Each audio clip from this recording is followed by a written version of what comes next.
Oh no, our band teacher spontaneously combusted. Ah. Oh look, he had just enough time to write a note. Sorry I spontaneously combusted. I need you band seniors to teach the new freshmen how to play their instruments using your favorite cosine and sine trig functions. Challenge accepted. Okay, class, we're going to start by showing you these wonderful instruments.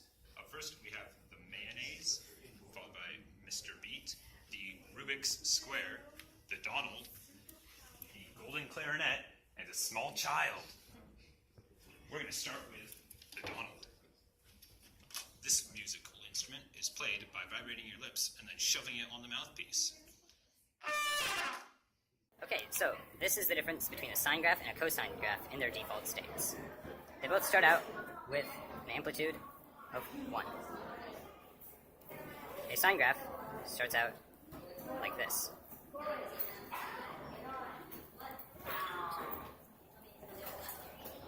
With a period of 360.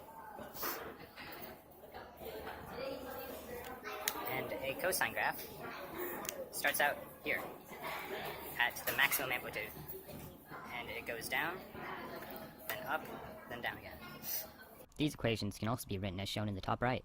The one at the beginning shows that it has an amplitude of 1. The amplitude is the absolute value of its absolute minimum plus the absolute value of its absolute maximum divided by 2.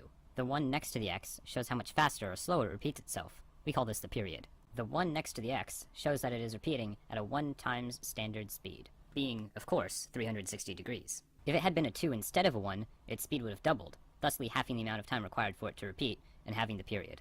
The 0 inside the brackets shows how far translated on the x-axis our graph is. In this case, it is 0, meaning that the absolute value of its positive x and negative x-intercept are equal. Had this value been positive 1, the graph would have been shifted to the left by 1 radian, or roughly 57.295 degrees. If it had been a negative number, it would have been shifted right by the same amount. Finally, the 0 at the end represents its translation on the y-axis, meaning that our sine graph has a y-intercept of 0.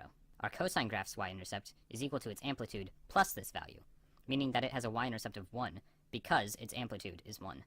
This isn't translated any higher because it has a value of 0. Alright, now that you've learned how to master the trumpet, I'm going to teach you how to play the golden clarinet, which makes negative cosine waves. Now to play the golden clarinet, you actually don't need this part, it's really just excessive. It looks pretty. Anyway, so you just blow on this basically. Alright, so we're going to be graphing negative 6 cosine of 2x. And for a cosine graph, normally it would start above the origin, but because this is a negative right here, we're going to actually graph the reciprocal, so it'll be below the origin, so our graph is going to look something like this. Alright, and looking at our equation, we see that the amplitude is 6. So that means the waves will not go above 6 on the y-axis or below negative 6.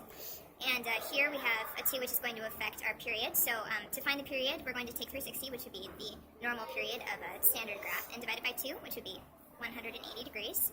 So to mark that on our graph, right here this would be a full revolution, so this would be 180 degrees. And then we take half of that, and that'll be 90 degrees.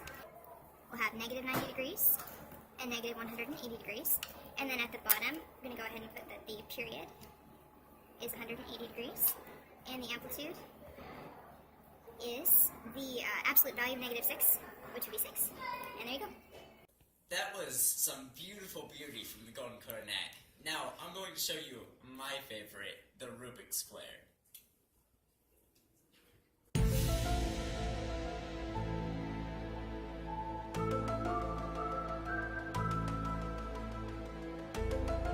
Alright, so I'm going to graph y equals 15 cosine of 1.5x. So because it's cosine, it'll start up here, and it'll make a symmetrical graph, like so. Then, on both sides. And as you can tell, these are the straightest lines ever.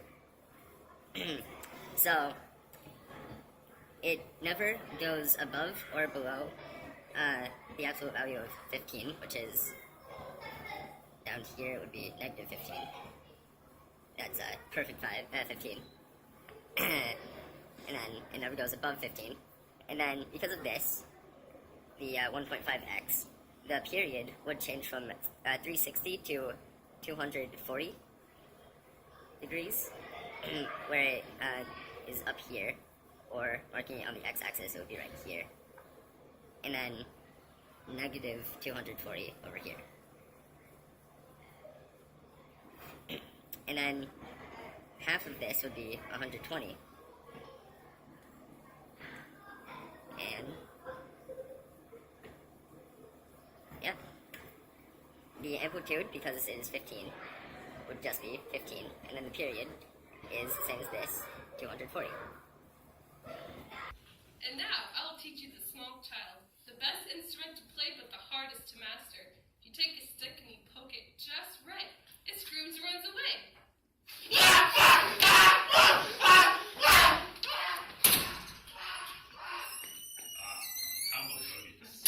We're going to be graphing y equals 4 cosine of 3x. The 4 here affects the amplitude, and it's positive, so it will go up. The 3 here affects the period, which is how much time it takes to repeat. So to find the period, you divide 360 by the number here, which equals 120 degrees. Our amplitude is given here as it's written as 4. Then we're going to mark the amplitude, which is positive and negative 4. On our y-axis, and because our graph is cosine, it starts in the middle of a wave here at positive 4, and then we'll even the rest of it out. I even it all on both sides, and normally this place here would be a full revolution, which would be 360 degrees, but in our case it's 120. Don't forget to mark the negative side too. And then half of a full repeat would be 60 degrees, since 120 divided by 2 is 60. Oh, and then don't forget to mark your amplitude here, which is 4, and our period is 120 degrees. Now that you've learned how to play all these inferior instruments, we're going to learn how to play the mayonnaise.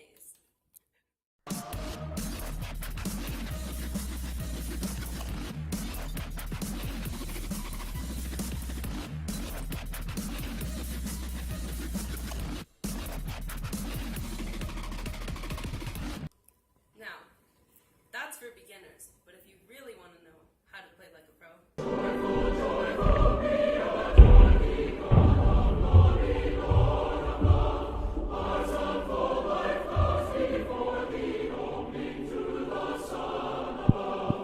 Sine graphs begin at the origin and are not even. So you can draw them like this pretty much anyway. So if you wanted to graph y equals 4 sine of 3x, you first have to figure out how the numbers in the equation affect the graph. So the 4 in front of sine affects the amplitude, which means that the waves will never pass 4 and will never pass negative 4.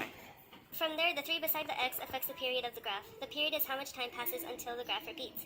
Normally, when x is alone, the period is 360 degrees. It is marked when the wave of the graph hits the x-axis the second time, right here. When the number changes, you take 360 and divide it by the number next to the x, in this case 3, to calculate the modified period.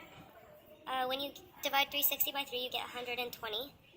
And so when the graph hits the x-axis the second time, you mark it as 120 degrees. And from there, you divide it by 2 to get when the wave hits this first time, in this case, 60 degrees. You do the same when you work backwards. So because this is the left side of the graph, or the negative side, when the wave hits the first time, it's going to be at negative 60 degrees. And when it hits the second time, it'll be at negative 120 degrees. So the amplitude is 4, the period is 120, and you graph from there. Great lesson, everyone. where were you? Why you spontaneously combusted? Would you lie to us again?